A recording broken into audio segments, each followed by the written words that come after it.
Welcome everybody to the Kalispell Warhawk Dynasty on NCAA Football 14. We've got ourselves a big non-conference clash today. It's Kalispell and Texas. The Warhawks enter at number 3, the Longhorns at number 9. Kalispell has easily won their first 2 games of the season, while Texas did have their issues in week 1 against Texas A&M, another top 10 ranked team. Over the past few years, the Longhorns have done a great job creating some of the nation's top recruiting classes. And top to bottom, this is one of the best rosters in college football, and the Warhawks will have their work cut out for them as they try to move to 3-0. Let's get this underway. Brandon Hammond sends us off from Austin, Texas. And here is Sanders on the return for the Longhorns, up the middle and brought down around the 25-yard line. This Texas offense is one that wants to run the football with senior running back David Covington. He's deep in the backfield. A full house pistol look to start things, and here is Covington on the carry as he picks up some yardage and is stopped by Elliott Red. Covington, the senior, has over 3,200 yards, while freshman quarterback Chris Parker makes his 3rd career start. Second and short, the give to Covington will move the chains. Longhorns pick up 2. First and 10 for Texas at their own 35. Here's Parker to throw for the first time, and Mays made the catch and then lost it. The Warhawks take over. It's James Huggins. He's the captain of this Kalispell defense, and they've only allowed 19 points through their first 2 games. It's a quick takeaway here in the 3rd game of the season as Luke Irvin comes out and hands off to Austin Jenkins, who tries to redirect but is taken down for a loss. I still feel Kalispell is trying to find their identity here on offense as Irvin is back to throw. Lobs downfield, has Lindsey there, but the ball goes through his hands, and that is incomplete, setting up a 3rd and long. Already in 2 games, Sherrod Edwards has 20 catches. 3rd and 11, pressure in the face of Luke Irvin. He is dropped out of field goal range. And after the opening drive takeaway, the Texas defense comes up with a big stop. We're going to see 2 really good defenses today. It will not be easy to put points on the board. Longhorns take over. Here goes Covington, got a lane. Big hole in the secondary. David Covington for 24. In games like this, Kalispell always tries to stack the box, but the blocking that Texas has might be up to the challenge. First and 10, there's a stop in the backfield. It's Jaron Williams. Kalispell really needs him and James Huggins to play well. Now they force Parker to throw, and he can't get the pass off in time. They tried setting up a screen. Instead, it's a sack for Marcus Jordan. Now 3rd and forever. Parker needs 25, and he checks it down to Covington, who breaks 1 tackle, and then James Huggins ends the play and the Texas drive. No score as Kalispell takes over, ball at their own 35. Here's Irvin, got time, he'll fire across the middle and nearly gets picked off by Johnny Vandermeulen. Irvin comes in, 5 touchdown passes, 2 interceptions, nearly through his 3rd, and on 2nd down, he connects with Drake Maddox, and this will pick up 8. 2 tight ends on the field for the Warhawks. They'll hand this one to Austin Jenkins, right up the middle. He has the first down, a gain of 5. And Kalispell is really looking for some more consistency out of this ground game. They'll toss it left, and Jenkins is taken down. What a play. They tried to get the pitch out, but Johnny Vandermeulen ruined this play as well. 3rd and 7, Irvin. Pressure is there. He'll fire left, and that's caught. First down catch made by Lindsey. It's a gain of 12. We haven't seen a ton from Lindsey in the first couple weeks, but he's very good on 3rd downs. Irvin now, waiting and firing down to the end zone where it's broken up, intended for Tyrone Houston. Irvin now just 3 of 7. On the edge of field goal range on 3rd and 10, Irvin waiting, now buying time. A pump fake as he gets all the way out, and now fires downfield into coverage. It's intercepted. Bullock on the return. Texas takes over. Irvin again not seeing anything, so he throws it up for grabs. Trying to throw it deep to Nick Lindsey. He was double covered on the play, and the Longhorns take over. Tough start for these two offenses as Covington gets the carry again and gets some hang time on this run. He gains 4. You know Kalispell wants to force Chris Parker to throw, and they'll blitz him. Covington makes the catch, and Huggins ends another Texas drive. 4th down. Each team having their own struggles as Kalispell gets it back. Here is Irvin. Protection is fine, but no one is open. He'll fire anyway. It's nearly picked. This risk-taking is not paying off. Irvin now 3 of 9 for 24 yards. 3rd and 10, a screen, and that looked like it was dropped by Sherrod Edwards, who has already dropped 5 passes this season. The worries I had about our offense entering this week appear valid. Texas will try it again, but they cannot get past number 45. James Huggins is there once again.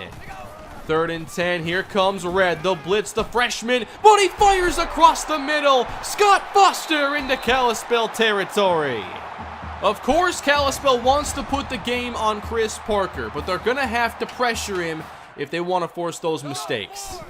Out of the eye, here's a give. Covington right through Daniel Foster and ahead to the 25, gain of 9, running with power, 51 yards for Covington. They'll go back to the air, but here goes Parker. He can take off and he will get the 1st down, electing to use his strength to get those extra yards. Good drive put together here by Texas, but now 3rd and 8. Parker again takes off, and this time he's hit down, and it's James Huggins, who has been a part of the final play of every Texas drive. We have our first points of the game. Texas up 3-0 as Houston comes in motion. They'll throw it to him, and he's laid out with the ball coming free. It rolls out of bounds. Kalispell keeps it. But they look all out of sorts right now in the first half. Handoff, Jenkins. He's hit almost immediately. He tried to cut away, but the tackle was made by Dustin Bishop. 3rd down, the crowd getting into it now. Irvin needs 9. Scrambling right, extending the play. Firing for Houston. He missed him. Threw it too far, and the Longhorns have another stop. Great field position for Texas, and in a game like this, field position is key. Covington, isolated on Red, he shoves him away, and then Jaron Williams makes the tackle. Covington already at 13 carries. Here's Parker now on 2nd down, that's intercepted! James Huggins! He's done it again, ending another Texas drive. We've seen him cause 2 turnovers and make key tackles. He's doing everything you could ask. Now the offense needs to help this defense out, and they'll try to run it. Jenkins got a couple yards, and that's all. Jim Jackson checks into the game. They'll run it again. Nice block from Josh Schmidt, and Jackson picks up 4. Kalispell just trying to get in better 3rd down situations. Can they get 4? Irvin's going long to the sideline. Caught! Tyrone Houston for 22. That is a beautiful throw and catch for Kalispell. Irvin had a check down, but he gets the big yards instead. Handoff, Jenkins, there's a hole. Inside the 20 and down to the 15, gaining 8. Finally putting something together, but still work to do. 3rd and 2, underneath here is Edwards, and he's close and gets it. That's just his first catch today.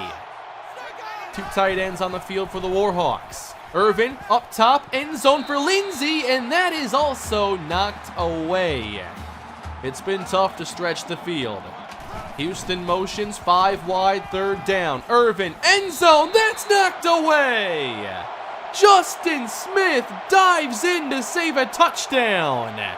Very heads-up play, otherwise it looks like Vincent would have had it. Tied at 3, and halftime approaches. Longhorns with the draw play. Covington tried to keep his balance, couldn't do it, only picking up 1. Kalispell on 3rd and 7 brings some pressure. Parker fires to the sideline, and that is incomplete.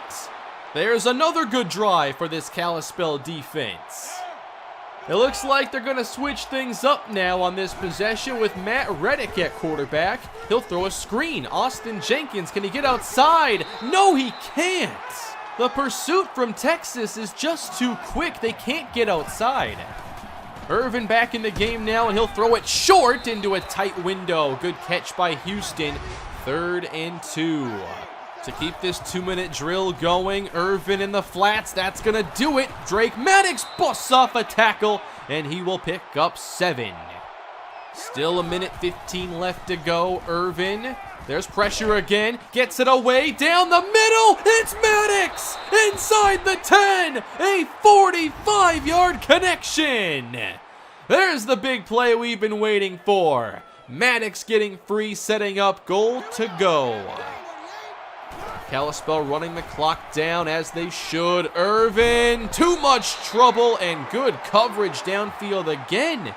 Paul Montgomery gets to Irvin. That brings up 3rd and goal from the 16. And Irvin is going to go down on back-to-back plays. Sacked again by Montgomery. And here comes Brandon Hammond. Final play of the first half. Hammond right between the uprights. And after one half of football, we have 3 field goals. That is it. Neither offense has been great, and the defenses will own this matchup until further notice. While Kalispell has not been able to run or pass consistently, they've tried to create big plays. One got them the go-ahead field goal to end the first half, and we'll see what they have in store now as the 3rd quarter is underway. On the return with a spin, Sherrod Edwards. Another spin. He breaks a tackle. And that is about the most entertaining return that you'll ever see that only made it back to the touchback spot.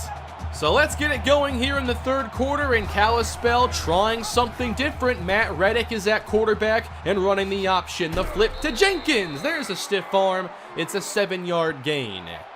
Kalispell has specific packages here for Reddick because he can do this. He can run the option and pick up yards himself. New set of downs for Kalispell. Here's Reddick running the option, and the ball comes out! Reddick lost it, and Texas takes over. It looked like he tried to pitch it, but just waited way too long. He's got to get that out quicker if they're going to have a shot. Both teams fumble away their opening drives of the respective halves, and now Texas, power I formation. They just want to do more of what they tried in the first half, and that didn't work. Great play, Bill Long. I'm not sure they could kick a field goal from here. It's 3rd and 13. Parker in the pocket, heaving toward the end zone, and Mays is there! Touchdown, Texas! Quincy Mays with the touchdown catch as they got Kent caught between 2 receivers. It looked like he didn't even see the ball until it was too late. Great call for Texas. It was a risky one, but it pays off, and they take the lead after the game's first touchdown, 10-6. Meanwhile, in the Pac-12, we have a big matchup between Washington and number 4 Stanford, and we'll catch up on that one later on. For now, Kalispell trying to find their offensive rhythm. Irvin is back out there, extending the play, and now throwing the ball away. He's 9 for 21. Texas has just taken everything away, including this run game. Austin Jenkins just ran into his own man and lost 6. 3rd and 16. Irvin, he'll just throw it across the middle, and Houston gets laid out, but he does get 10 yards. So they can kick it away, and that 10 yards is important here when we're talking about the field position game. Parker to the air, coming off his touchdown throw. He finds Fontaine, and that picks up 6. 3rd and short, Longhorns. I think everybody here knows it's going to Covington, and he still gets the first down. With all the change Kalispell has had along their front 7, they're not having as much success winning the line of scrimmage. Covington, this time, is taken down. If they can't get to the second level, you can count on James Huggins. Parker 2nd down, a quick pass, it's Peters, and they'll get inside the Kalispell 40. So a third down. They took a shot in this situation last time. And now on 3rd and 2, the cutback from Covington, first down. The difference on a play like this is they get the guard pulled in front, Huggins is taken out of the play, and that opens up a big lane. Texas to the air, it's Parker, throwing short again, Robinson upfield, and that'll move the chains again. The Longhorns already have 1 touchdown this half, they're trying to increase their lead. Parker, over the middle, Quincy Mays, he's got it, and that will make it 1st and goal. Kalispell in danger of falling down 2 scores. Covington hit first by Williams and then brought down after a 1-yard gain. 3rd down, Texas. Another run to Covington, and Jaron Williams makes the stop, and Texas will have to kick the field goal. 13-10 with Kalispell falling behind, not playing well in this 3rd quarter. Especially on offense. Here is Luke Irvin. They'll start this drive with a check down to Austin Jenkins, and maybe passes to the running backs will help things out. After a 1st down by Jenkins, they'll hand it to him. He cuts up the middle, and they just continue to force Jenkins one way. It's excellent team rush defense. 2nd down for Irvin. He drifts back and throws off the mark, trying to go underneath. He's not great when he's forced out of the pocket and can't set his feet. 3rd down for Irvin. He'll fire this one for Maddox, and Tony Fry got a hand on it. Texas and their defense have just been outstanding. It's rare to see Kalispell struggle like this offensively. And now Covington hits the cutback. Big 1st down as Red brings him down finally at the 49. Covington showing off tremendous vision and change of direction skills. It's 1st down. Covington shoves a blocker away and picks up 6. This is where you worry about Kalispell's defense getting worn down. Play fake now, and Parker takes off. He's got running room. With the man coverage, almost the entire defense was out of position. There's 20. Texas has taken this game to the 4th quarter. Draw play, Covington. Even when he's hit in the backfield, he still falls forward. 3rd down now, Texas up 7. Parker, he's got time. And now fires one across the middle. Covington makes the catch. It's another Longhorn touchdown.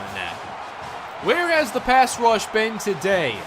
Covington runs his route and decides to freelance to help out his quarterback, and it pays off big time. It's now a 2-touchdown game. Kalispell looking completely overmatched as the toss goes to Jenkins from Matt Reddick, and he will pick up 5. Jenkins still under 2 yards per carry. He gets it again and is met almost immediately, getting exactly 2 yards. Irvin checks back in. It's 3rd down for the Warhawks. Irvin under pressure, checks it down, and Jenkins is brought down on the play after maybe a yard, but the punt team is not coming out. It's the 4th quarter. Kalispell needs this. Can they get 3? Irvin underneath, Vincent breaks free, and still doesn't get there. Turnover on downs. It's been one of the worst offensive showings in a long time for Kalispell. The game that comes to my mind that this resembles would have to be that Minnesota game from last season. But this offense had issues the first couple weeks. I know they put up points, but I felt like they still had a lot to prove. And meanwhile, the defense, they've been good, but they cannot win this game all on their own. 2nd down, and the Covington carry heads outside, and there is a stop. Texas running this clock down. They are in range, of course, for a 3-score lead. Screen set up. Here goes Covington with blocking. He's got it, but a late flag comes in. What could this be? It is a clipping call on Texas. One of the only things that's gone Kalispell's way today.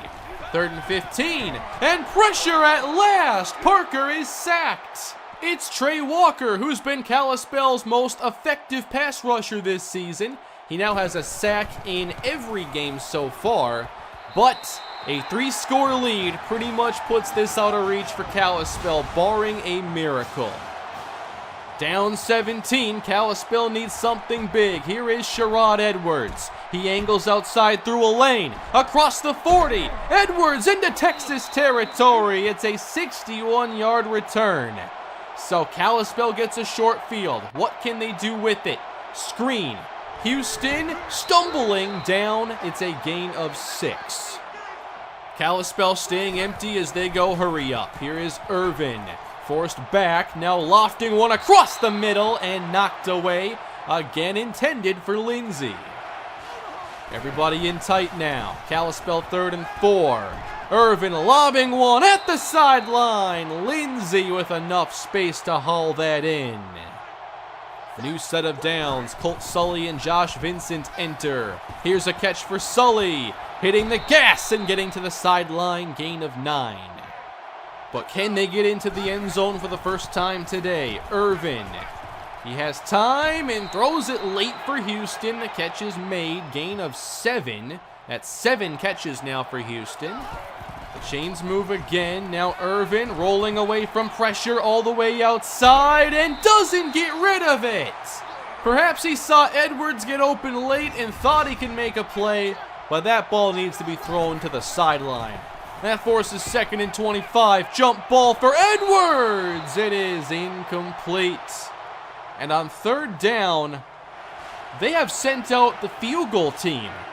They're not even going to try on 3rd and 25. The Hammond field goal is good. It's a 2-score game, but I'm not sure I've seen that before. Meanwhile, look at what Stanford did, pulling away late and beating Washington by 28. Meanwhile, Kalispell down 14. First onside kick try for Hammond. It's off a Longhorn, and Kalispell is on it. Brian Rice falls on the football, and we're not quite done. A member of the Longhorns tried to run up and grab it and ended up giving it to Kalispell instead. So in a 14-point game, is the door open for Kalispell to make a comeback? Here's Houston. Another catch for 8. 3rd and short for Kalispell. Running left, Jenkins. There's just no chance. He lost 2 yards. Didn't have that many to begin with. 4th and 4. Gotta get this. Irvin drifting way back. No shot. Turnover on downs. A forgetful night in Austin as Kalispell is going to lose this game. And here is Covington. Put this one on ice. He's down inside the 10. And this one is over. The Texas Longhorns defend their home field, and they have won this game 26-9. That was a really difficult game, and the offense, as you saw, just couldn't do a thing. The running game never had a chance, and they had such good coverage on our receivers. Probably could have done a few different concepts, maybe trying to go outside a bit more because going across the middle really didn't work with their good zone coverage. But ultimately, that was a really bad game, and I don't think we'll play that poorly again. But at the same time, I saw the issues we had in the first 2 games, and I felt like a game like this was possible. So now I wonder who this offense really is. I guess from here, my question I want answered is, what do we do best? I don't know what it is right now. Edwards did not get many chances today. He just really wasn't open that much. Houston got more opportunity. I felt like he got open. And plus, I wanted to target him more in this game because he does have better hands than Edwards. And we had to make tough catches today. So he got a chance, did what he could. And now we'll try to bounce back as we head to Michigan for another tough matchup, although the Wolverines are no longer ranked. A couple things I wanted to talk about from this game. The touchdown they had in the 3rd quarter, the deep one past Kent. Obviously, I don't use her in coverage. That's just the ratings playing out. I actually thought it was a pretty realistic play. I felt like with the way players read and react in this game, he just didn't react until he saw the football, and by then it was too late to get in position. The other thing is, yes, kicking a field goal on 3rd and 25 was entirely intentional. I shouldn't have gotten us into 3rd and 25 in the first place, but I felt like A, we weren't scoring a touchdown anyway, and B, running the ball to get closer only takes more time off the clock, and if I want a maximized chance to win, it was to kick the field goal, get down 2 scores, go kick the onside kick. Did both those things successfully, actually, and we still couldn't do it on offense. Sometimes we have this big late game surge we've seen in many big games before, but it just never got there for us this week. So my question to you is, after a game like this and seeing what's happened, what do you think this offense needs to do in order to be successful? Is there a player or a couple players that need more opportunity or different kinds of opportunity so this offense can avoid issues like this? As I've said, I spotted the issues early in the season. I wasn't going to let the scoreboard, lie to me at all. I think we're just really fortunate that Sherrod Edwards has been such a great playmaker, because without the stuff that he does that isn't designed, you can't design just jukes and spins and the things he does so well. Without that, we haven't done a thing on offense. It shows in not only the raw stats, but also our 3rd down numbers. So we're going to have to find some solutions here, and I hope we can immediately as we take on the Michigan Wolverines. One thing I'll need to see going forward is players creating their own separation with route running. Nick Lindsay and Tyrone Houston do have good ratings there. Edwards does not. And if things don't improve, I may actually consider burning the red shirt on a player like Phoenix Chambers. This offense might need a little extra help this season. Oh, and by the way, I know we don't play Stanford on the regular season schedule at all, but they're out to a 3-0 start, playing extremely well, and right now they are the top team in the Pac-12. But that will bring us to the end of this episode. Tough game today, but hopefully we can bounce back next time. Please leave your feedback down below in the comment section. Don't forget to leave a like on the video and subscribe to the channel and hit the bell for notifications so you know when the matchup against Michigan goes live. I'll see you all then. Have a great day.